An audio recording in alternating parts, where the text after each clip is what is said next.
crianças, tudo bem? No vídeo de hoje, nós vamos falar de um dos assuntos mais importantes para a sua prova do Enem. Nós vamos falar de revoltas, movimentos sociais na República das Oligarquias. 5 revoltas. 3 rurais e 2 urbanas, para a gente entender esse cenário. Bora ver?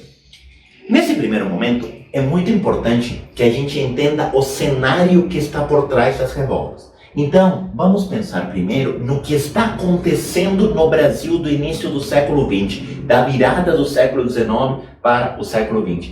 Se a gente fosse resumir esse período em uma palavra, a palavra seria essa aqui.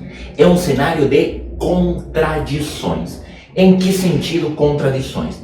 A proclamação da República, ela veio associada a uma ideia de progresso. Aliás, esse progresso estava na bandeira, certo? A bandeira do Império tinha o brasão da coroa portuguesa, tinha a coroa, tinha um raminho de café. A bandeira da República, após aquela primeira experiência de uma semana falida de copiar a bandeira dos Estados Unidos, trouxe a ordem e o progresso.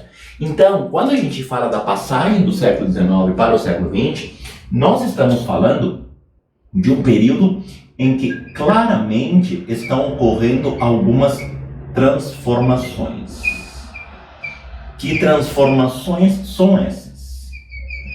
O que nós temos aqui nesse início de república? Primeiro, nós estamos num momento em que, incrivelmente na história do Brasil, está se vivendo o chamado superávit comercial.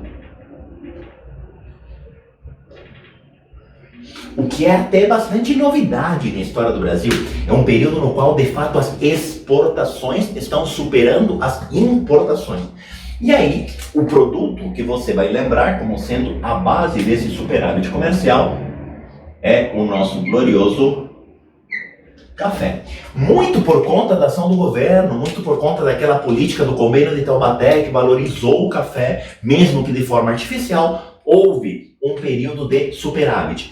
Eu não vou usar a palavra modernidade porque, de certa forma, nós estamos mantendo a lógica agroexportadora, mas é um período de prosperidade econômica, tá?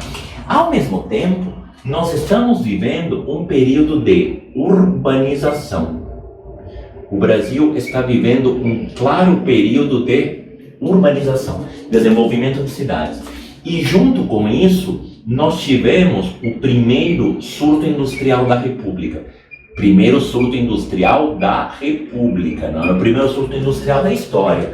Tá? O primeiro surto industrial da história foi aquele lá da Era Mauá, no segundo reinado. E essa ideia de urbanização e de surto industrial estão muito associadas à ideia de trazer para o Brasil os princípios da chamada Belle Époque. Belle Époque, que não é uma realidade nossa, Belle Époque que é uma realidade europeia. Cuidado que se você dizer que Belle Époque é bela época, eu juro que eu te acho do lugar que você estiver me assistindo e enforco você. Belle Époque não é bela época. Belle Époque é modernidade. Belle Époque é progresso. Belle Époque é tecnologia. Belle Époque é avanço, certo? Industrialização. Tudo isso que a Europa está vivendo no século XIX, que vai chegar no Brasil com um pequeno delay de uns 40 anos, certo? Isso aí vai estourar no Brasil na virada do século XIX para o século XX. Claro, aqui existe uma discussão muito interessante. Essa Belle Époque não reflete valores brasileiros. Essa Belle Époque reflete valores europeus. Nós podemos, de certa forma, dizer que estamos incorporando valores da Europa aqui no Brasil. E isso sempre pode ter um ponto negativo.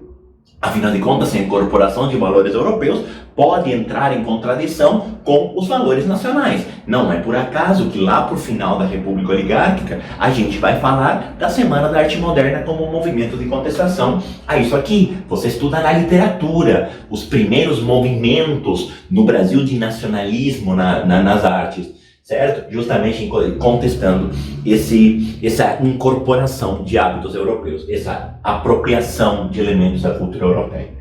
Só que aí você olha isso aqui e fala, prof, mas que da hora, como é legal isso.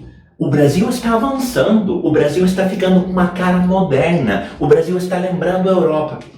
Está.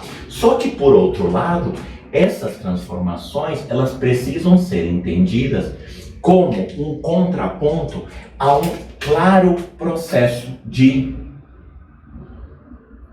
exclusão social.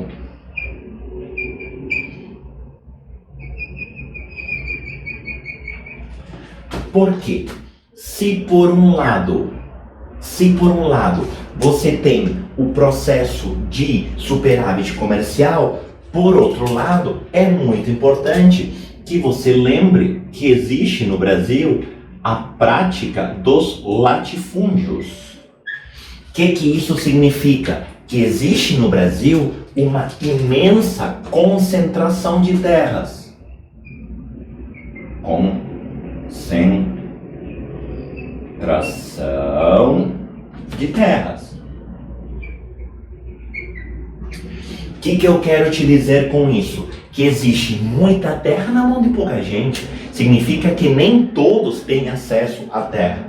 Ao mesmo tempo, existe no Brasil um processo que a gente vai chamar, que a gente chamou na aula de estrutura política, de coronelismo, ou seja, a existência do chamado mandonismo local. Mandonismo local.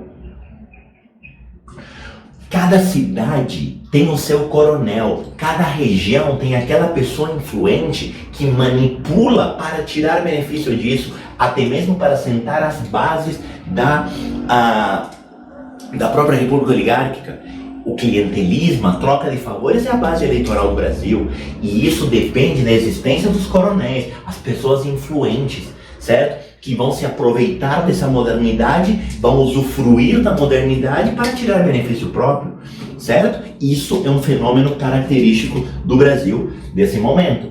Ao mesmo tempo, existe uma enorme exclusão política. Por que existe essa enorme exclusão política? Por conta do excessivo número de analfabetos que havia no Brasil. O elevado analfabetismo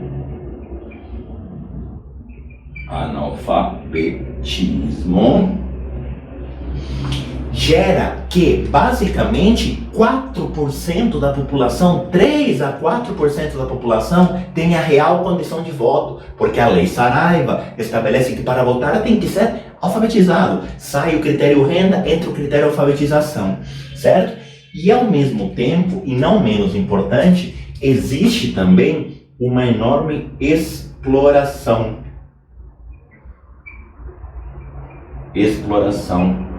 dos trabalhadores. E isso vale tanto para o cenário rural quanto para o cenário urbano. Você não tem legislação trabalhista, e a ausência de legislação trabalhista se presta para todo tipo de abuso, se presta para todo tipo de exploração por parte dos patrões. Você tem toda uma modernidade que, na verdade, é para muito pouca gente. Aliás, se alguém te perguntar qual é o cenário do Brasil nesse momento, você vai dizer que existe no Brasil uma modernização excludente. Essa expressão eu quero que você guarde aqui. Existe no Brasil uma enorme modernização excludente. Estou te dizendo que o Brasil é moderno para uns, mas o Brasil, para a grande maioria, na verdade, reforça a exclusão social. Há um pequeno grupo se beneficiando da modernidade e há uma grande massa de pessoas que não vai se beneficiar disso não. É por conta disso que vão surgir uma série de revoltas no Brasil.